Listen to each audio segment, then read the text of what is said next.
la parole du Seigneur avec reconnaissance parce que le Seigneur est bon. Vous voyez que le Seigneur est bon? Amen. Alléluia. Amen. Alors, ce matin, je voudrais vous emmener à une fête. C'est vrai que les jours d'aujourd'hui, les fêtes, c'est difficile, on ne peut pas s'en trouver comme on veut. Mais l'Évangile nous invite à entrer dans la fête, et Jésus lui-même est entré dans la fête.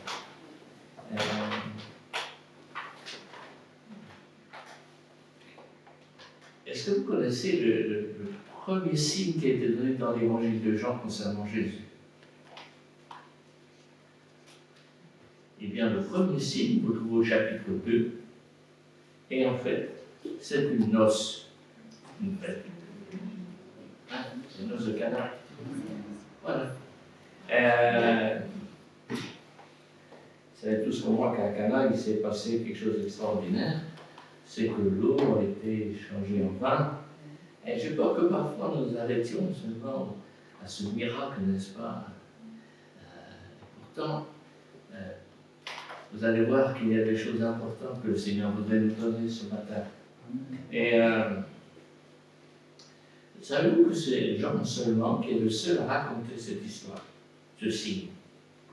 Les autres évangiles ne parlent pas de ce signe. Ils parlent tout de suite d'autres guérisons, de délivrance. Mais là, Jean commence son évangile par ce signe. Et en fait, déjà au chapitre 1er, il a déjà expliqué les choses en disant la loi fut donnée par Moïse, la grâce et la vérité sont venues par Jésus-Christ. Nul n'a jamais vu Dieu, le Fils unique, qui est tourné vers le sein du Père, lui, l'a fait connaître. Et en fait, je crois que c'est un peu ce que l'évangéliste veut nous faire remarquer. Ce premier signe public, au sein de, pour prendre l'expression d'aujourd'hui, au cœur de la cité, Cana, petite ville, et pourtant là, une petite bourgade en Galilée. Et on peut s'étonner, c'est vrai que Jean a commencé par parler de ce signe, plutôt que de parler d'un miracle, d'une délivrance, ou d'un retour à la vie. Il va prendre ça comme exemple pour parler de cette bonne nouvelle qui est dans Jésus-Christ. Alors, on va lire ensemble ce qui est écrit dans l'Évangile, avant de méditer. Je sais qu'on utilise tous beaucoup de traductions différentes. Moi, j'ai pris la traduction dans la Nouvelle Bible seconde. Jean chapitre 2, versets 1 à 11. Le troisième jour, il y eut des noces à Cana de Galilée. La mère de Jésus était là. Jésus aussi fut invité aux noces, ainsi que ses disciples. Comme le vin venait à manquer, la mère de Jésus lui dit, « Ils n'ont pas de vin. » Jésus lui répond, « Femme, qu'avons-nous de commun cette affaire? Mon heure n'est pas encore venue. » Sa mère dit au serviteur, « Faites tout ce qu'il vous dira. » Il y avait là 6 jarres de pierre destinées aux purifications des Juifs et contenant chacune 2 ou 3 mesures. Jésus leur dit, « Remplissez d'eau ces jarres. » Ils les remplirent jusqu'à bord. « Puisez maintenant, leur dit-il, et portez-en à l'organisateur du repas. » Ils lui emportèrent. Quand l'organisateur du repas eut goûté l'eau changée en vin, il ne savait pas d'où venait ce vin, tandis que les serviteurs qui avaient puisé l'eau le savaient. Il appelle le barbier et lui dit, « Tout homme sert d'abord le bon vin, et puis quand les gens sont ivres, le moins bon. Toi, tu as gardé le bon vin jusqu'à présent. » Tel fut le commencement des signes de Jésus. Ce qu'il fit à Cana en Galilée. Il manifesta sa gloire, et ses disciples mirent leur foi en lui. Prions ensemble, Seigneur. Seigneur, nous savons que ta parole est la vérité. Nous voulons te demander ce matin que vraiment cette vérité touche nos cœurs pour la gloire de ton nom. Amen. Amen. Voyez-vous, le récit commence par un mot qui a attiré mon attention. Le troisième jour. Quand on regarde la chronologie de cette histoire, au chapitre 1er, à deux fois, à deux moments précis, Jean-Baptiste va déclarer sa foi en Jésus, et à chaque jour, après qu'il a proclamé, il nous dit que le lendemain, ça fait un jour, Jésus était là avec ses disciples. Une deuxième fois, il nous a dit le lendemain, deuxième jour maintenant. Et voilà qu'au chapitre 2, Jean ne dit plus le lendemain, mais il dit le troisième jour. Alors, pour moi, il y en a qui donnent toutes sortes d'explications, mais pour moi, dans ma foi, qui n'est pas bien grande peut-être, mais j'ai simplement pensé que ce troisième jour signifiait quelque chose d'important pour Jean. Ça vous dit rien, le troisième jour? Hein? Le troisième jour, on l'entend tout à l'heure. Il est ressuscité. Amen. Et moi, je crois que ce signe de Cana, Jean a déjà en vue. Ce signe nous montre dans la direction que Jésus est vivant. Jean a vécu la résurrection. Alors, voilà pourquoi je crois que ce petit mot troisième jour, plutôt que le lendemain, est important dans nos vies. Et ce que je vais essayer de partager avec vous, c'est au niveau de ça. Que pour moi, je veux l'orienter sur une certitude qu'à Dieu, rien n'est impossible. Amen. Amen. Amen. Et si vous lisez bien l'évangile de Jean, il y a 7 signes dans l'évangile de Jean. Là, je l'ai le premier, et je vous invite dans les temps où on va vers Pâques. C'est le cheminement complet. Mais les 7 signes, le premier aujourd'hui, vous lisez Jean et vous cherchez les 7 signes qui vont être donnés. Et vous verrez que chaque fois, Jean pointe l'œuvre de Jésus-Christ. Alors, qu'est-ce qui a retenu aussi mon attention dans cette histoire? En fait, ce que j'ai remarqué, et un théologien disait ça, c'est un peu les déplacements. Il y a des gens qui sont dans une situation et qui vont être déplacés dans une autre situation. Et même plus des gens, parce que même des gens qui étaient destinés à quelque chose, Jésus va les destiner à autre chose.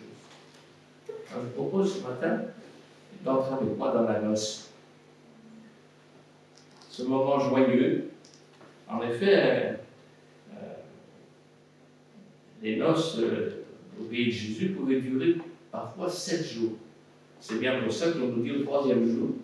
Ça veut dire que les 2 jours d'avant, il y avait déjà eu la noce. On avait déjà commencé à célébrer la noce. Peut-être cette noce-là pouvait durer 7 jours, puisque les jarres vont être remplis de vin nouveau. Alors, c'est vrai, il y a la joie, et quand même une joie qui peut-être inconsciemment, pour les gens qui sont là, rappelle des promesses que les prophètes ont faites. C'est qu'un jour, il y aura un grand repas avec le Seigneur. Ce n'est pas seulement dans l'Apocalypse, mais il faut relire les textes dans l'Ancien Testament, vous verrez que. Alors, peut-être que cette noce est là. Et mais là, cette noce-là qui est à Cana pour le moment, elle risque de mal finir puisqu'il n'y a plus de vin. Il n'y a plus de vin. Alors, bien sûr, qui je vois arriver? C'est Marie. Marie, en bonne mère juive, fait remarquer à son fils ce qu'il doit faire. Elle lui parle comme si son fils était encore là, à la maison, comme si elle avait encore quelque chose à dire sur sa vie, comme si elle avait encore autorité sur son récit de fils. Notez que, entre parenthèses, je crois que parfois nous avons tendance à donner les ordres au Seigneur Jésus, comme si c'était lui qui devait répondre à ce que moi je lui demande. Hein? Mais C'est vrai que là, la réponse de Jésus va être assez directe. Hein. Et parfois, le Seigneur aussi peut nous répondre d'une façon directe, hein, quand nous cherchons à forcer sa volonté. Et Jésus va répondre d'une façon qui semble dure au premier abord. Mais, il faut se souvenir, quand il dit femme, qu'y a-t-il entre moi et toi? Mon heure n'est pas encore venue. Il ne faut pas trop placer cette réponse comme quelque chose qui serait venu d'une dureté de Jésus, pas du tout. Dans le contexte biblique, lorsqu'il y avait un différend entre deux personnes, c'était souvent une question qui était posée, vous trouvez ça dans 2 Samuel, par exemple au chapitre 7. Qu'y a-t-il entre toi et moi? Qu'est-ce qui ne va pas entre toi et moi?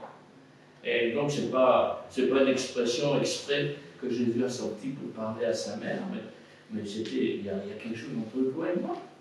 Et je crois que tout ce que veut faire Jésus, c'est montrer à Marie qu'elle qui est sur le registre de l'entraide, il faut aider ces gens. Ils n'ont plus peur de dans quelque chose.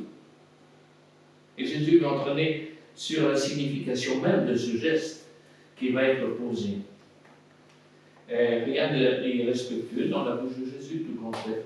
C'est simplement un dialogue d'un fils vis-à-vis de sa mère.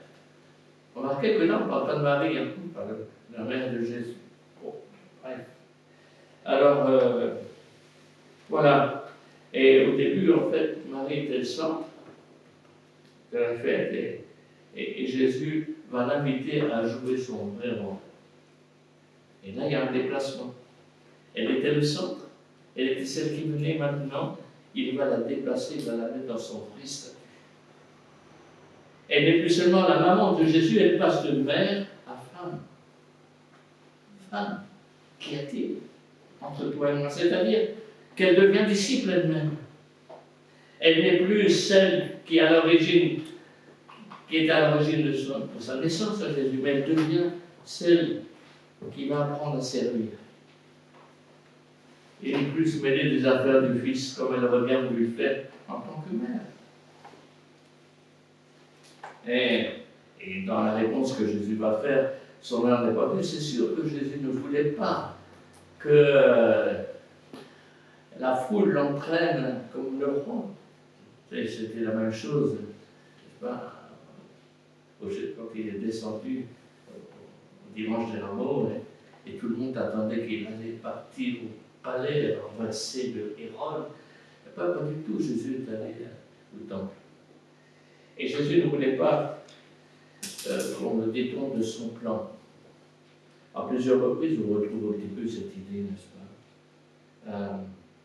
Mais ce que Jésus voulait, c'est qu'on le reconnaisse comme le Messie, l'envoyé de Dieu. Et dans cette histoire, pour Marie, je crois qu'elle doit apprendre à s'effacer. C'est Jean-Baptiste qui, au chapitre 3, va dire qu'il faut qu'il croie ce que je diminue. Et notre service avec le Seigneur, ce n'est pas que nous ayons la première place, mais que Jésus ait la première place. L'ordre donné par Jésus, remplissez tous ces jarres. En fait, quel sens cette parole peut-elle avoir, sachant que chacun de ces récipients, c'est à peu près 100 litres. Ça veut dire qu'il faut que les serviteurs trouvent 600 litres d'eau. Vous savez, pour payer Jésus, l'eau, c'est quand même assez rare. Hein? Et je m'imagine, j'ai essayé de m'imaginer que les serviteurs sont allés au peut-être y avait-il un puits, peut-être, j'en sais rien, mais déjà tiré seau par seau, 600 litres. Vous êtes prêts à faire ça pour le Seigneur? 600 litres d'eau. C'est un effort, hein? Un gros effort à faire. Et pourtant, là, les serviteurs obéissent à la parole de Jésus. C'est drôle quand même. Ces serviteurs, ils vont venir à Jésus, mais dis donc, tu ne penses pas. Il sera allé voir le maître, qu'est-ce qu'on va faire? Enfin, non, immédiatement, les serviteurs font ce que Jésus demande. Ils ne repoussent pas l'ordre de Jésus. Eux qui sont peut-être des incroyants, mais quand même, c'est Jésus qui va les mettre à son service. Rien de déplacement. Il y a un maître qui a ordonné la cérémonie, Jésus parle et les serviteurs se mettent au service de Jésus. Et en fait, Ce qui est encore comme déplacement, c'est un déplacement important, c'est que le sujet principal de la fête au temps de Jésus, c'était le marié, tout le monde fait. C'était lui qui ordonnait le curé. Et maintenant, le marié, il se tait. On n'entend pas parler de lui. Et même son épouse, elle est ignorée dans cette histoire.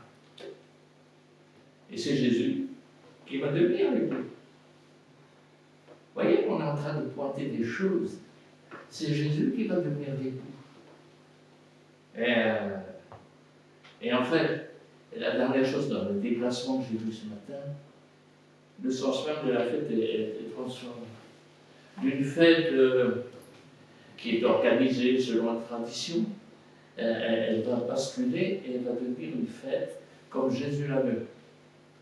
Du vin qui donne la joie du ciel, un vin supérieur. Alors que tout semble fini, et bien ça recommence. Parfois dans ma vie, quand on pense que tout est fini, ça peut recommencer.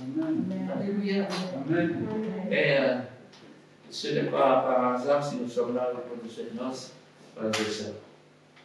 Dans toute la Bible, la noce est l'image de l'union de Dieu avec le croyant et la joie qui en découle. Et ici, c'est Jésus qui joue, c'est vrai, le rôle d'époux. Demander à Jésus de fournir le vin, c'est lui donner le rôle d'époux. Et Marie n'est plus rien dans tout cela. Jésus donc s'adresse aux serviteurs. Il leur demande de remplir 6 jarres qui servent à des rites de purification. Entendez bien l'usage de ces jarres avant. Elles servaient à la purification. Et cela, comme je disais, a dû paraître bien compliqué pour les disciples, pour les serviteurs de remplir ces jarres. En tout cas, ils l'ont fait. Et je pense que si Jésus a voulu cette démarche, c'était importante. Il aurait très bien pu remplir les jarres vite, immédiatement. Il a le pouvoir. Mais il a voulu impliquer les hommes dans l'œuvre qu'il allait faire. Il a voulu impliquer. Et je crois que si nous voulons des changements dans nos vies, nous devons nous impliquer. La foi, ce n'est pas l'espèce de clé qu'on ouvrirait et qui ne demanderait rien. Mais la foi, c'est aussi un engagement à faire ce que Jésus nous demande.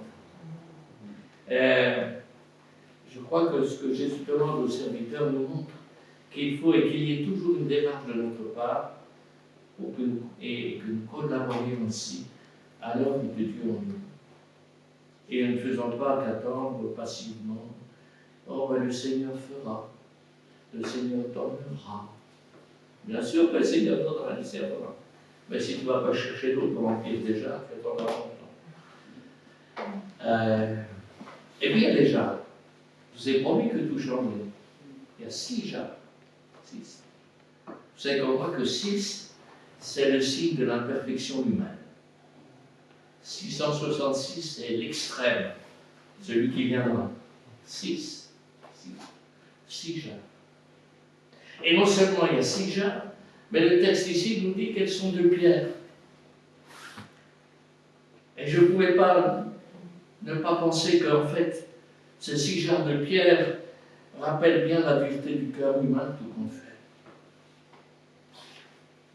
La dureté du cœur humain qui a besoin d'être purifié.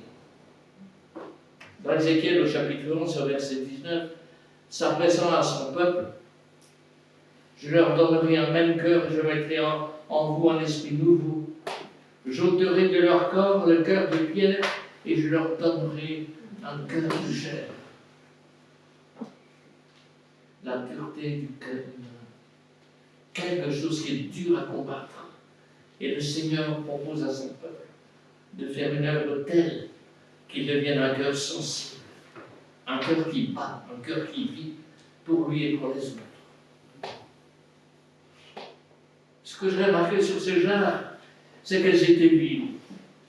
Peut-être que les propriétaires avaient oublié le besoin de purification, de pardon.